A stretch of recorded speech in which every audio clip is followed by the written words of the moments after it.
আমরা দুজনে পান খাইতে আসি কেন আর আমরা পাঙ্কা দিয়েছি বাড়ির লেগে নিয়ে যাবো এটা খাওনি এটা খাবো না এই বৃষ্টির মধ্যে ভালো না কি হয় গরমে গরম খাইতে হয় গরম খাইতে হয় নহলে কি হয়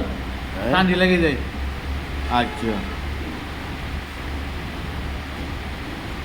এই বৃষ্টির মধ্যে জাতির উদ্দেশ্যে কিছু বলো এই বৃষ্টির মধ্যে বাসায় যাইয়ে কল দিয়ে ঘুমাতে হয় এই বৃষ্টির মধ্যে বাসায় যায় কল দিয়ে ঘুমাইতে হয় আচ্ছা ওই জাতির উদ্দেশ্যে কিছু বলো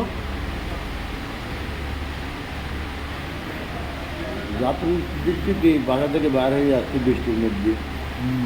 এখন কক্সবাজার যাত্রীদেরকে নিয়ে চলে যাব ওখানে পেটে কিছু সেবা দেবো হুম